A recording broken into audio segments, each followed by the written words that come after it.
Quantifying the impact of COVID-19 on Malaysia's GDP remains quite challenging.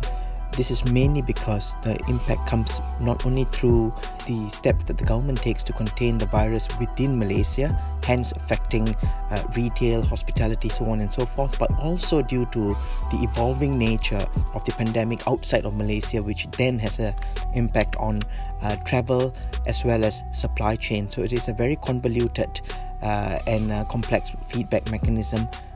Our best guess is that at this moment it looks like the multiple channels could then translate into a 1 to 2 percentage point reduction in Malaysia's growth this year. That would be the overall impact we assess. Qualitatively, we think the impact will be rather large. What's more worrying is that we think the impact could also be more prolonged, at least compared to SARS. The main industries, of course, affected in this case are very likely to be the frontline industries, so to speak.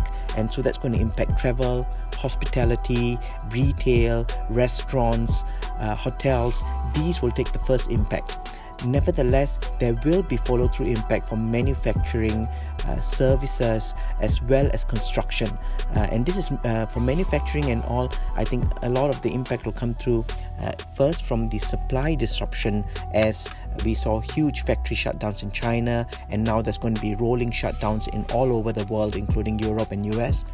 Beyond which, if it persistently affects and dampens consumer sentiments, it could also have a demand effect. So how long this lasts and how deep the impact will be, I think remains a moving target. And the best reference we have at this point is that SARS took about 2 quarters to clear up, and that was playing mostly through early part of 2003, and by May we saw a clear bottoming.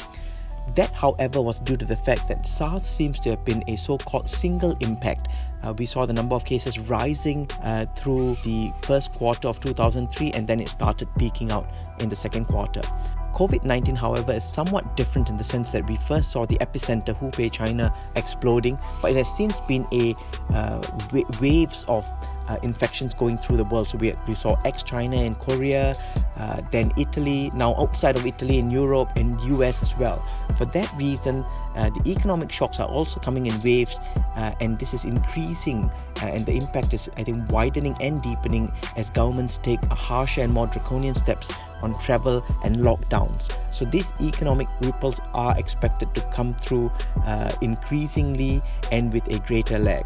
And really, in this situation, the ability of the government to sidestep and buffer remains somewhat limited, nevertheless very important. What can and should the government do? Knowing that a lot of the impact on the frontline industries is going to be difficult to mitigate, I think the most important thing that the government should do is to ensure that a cash flow crisis due to a sudden drop-off and seizure in activity doesn't turn out to be a existential solvency crisis for businesses. So we don't want a liquidity crisis to turn into a solvency crisis, because that would have much longer lasting impact on employment, so on and so forth. So really, the government should be putting in place measures to make sure that businesses, especially SMEs as well as households, can get access to affordable loans and cash flow solutions during this difficult period, so that during the recovery they are in a better position for the economy to pick up from there on.